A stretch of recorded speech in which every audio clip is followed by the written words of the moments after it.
And you could do this method on the same layer, but again, I prefer to see what I'm working on, so I don't do it that way. Okay, so we'll throw this away. This time I'm going to make 2 layers, and I'm going to do the same thing here. I'm going to make a new snapshot.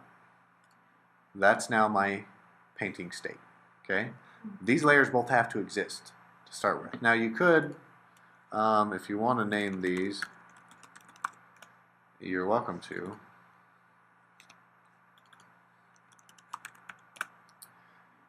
And you'll want to make that your history state. Okay, but then you go to the same thing, fill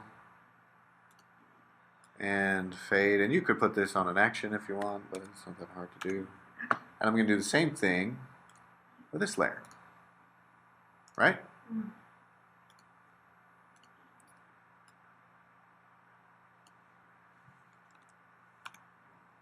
Okay, so when I'm on this layer, it's going to paint from the history of this layer. Does that make sense? Kind of?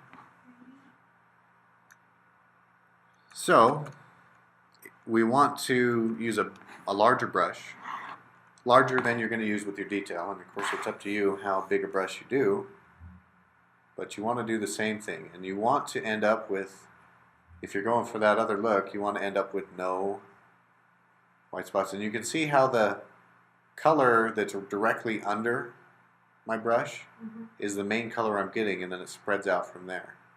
So if you don't like it, you just go over a little closer to the other color you want, okay? And you're going to fill in the entire image, even though it's going to be extremely undetailed, right? But for this type of painting that we're talking about now, we don't want any of those little white specks, right, that you saw in the previous version we looked at. So that's why we're doing this, is for that very reason, to get rid of the white specks. Yeah, that still looks pretty cool. Yeah, and this just exactly depends on how impressionistic you want to go. But the cool thing about this, it's all in Photoshop. It's what you already have. You don't have to buy anything. And it's a lot of fun.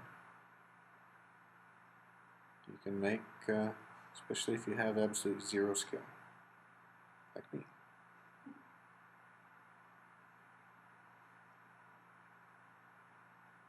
Like in the early days of photography, some of the inventors of the different types of photography were people who really just wanted to draw, but just really sucked. And they came up with different ways to make images automatically. And some of those became photographs. Others were scientists, of course, and the two came together.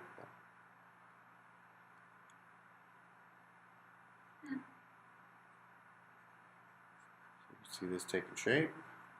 And the other nice thing about this method is you may only want to put more detail in a certain place and leave others out. There's no rule that says you have to make everything all the same detail. It's a painting. Even in photography, you do the same type of thing with your focus and your cropping and all that. You cut out what you don't want and you focus on what you do. So we'll finish our happy little sky here. Our nice rainbow. The tower, see if we can get that tower in there a little bit.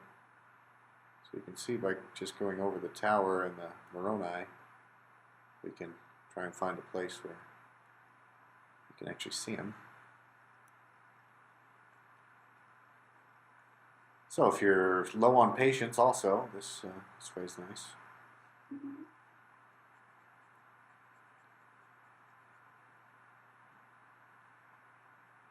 But I found, at least for me, that you don't want to be changing brush sizes halfway. Like that tree, I got impatient. Made the brush a little bigger for half the tree. It didn't look very good, so I had to go back and redo it, which takes a lot longer than it would have just taken to do it right the first time. That's right. Okay, so we're almost done here with this, right? See, the beauty about this, and actually there's a thing or two, I didn't really have to do this. When I turn this on, it's going to hide that layer. I just remembered how I did this last night. This layer can be blank. We threw that away. What we're going to do is we can either turn this layer down, like there's an interesting painting effect, right? Mm. By changing the opacity of your layer, bringing back some of that detail. Hmm.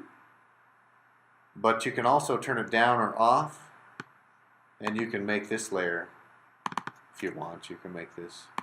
Say we want to paint in our detail on a separate. So let's go ahead and do that. So we'll go back to our detail layer that's transparent blank now. Make a much smaller brush. Now let's go in and get some of this detail pulled out of here. Oops. Zoom in, that's what I'm going to do.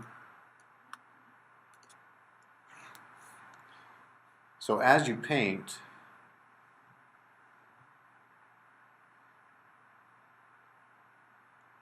you'll see full strength. See how it's transparent everywhere? Mm-hmm. The full strength is coming back in here. Go down the column here. And you people that are better, more artsy than me will do a lot better job at this, I'm sure. But you can see how much faster it is. Well, you didn't see me painting with my trackpad last night, but this is much faster, trust me. With the tablet, you can really get through, and it's a lot less painful on your wrists. I wouldn't recommend painting with a trackpad to anybody.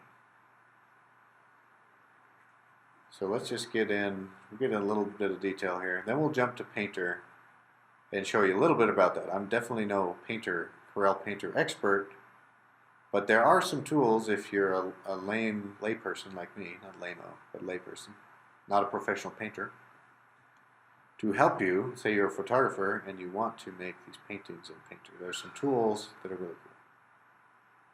Just made for me. Okay, so grab that, put this in. A little bit here.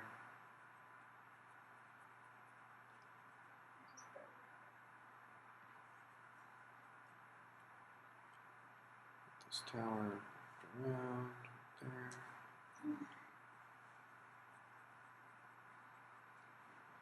So let's see how much detail we can pull out here with this.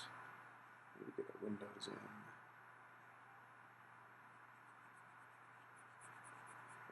Okay. So all we got to do is turn this back up, right? And you can see what we're starting to pull out. Oh, wow.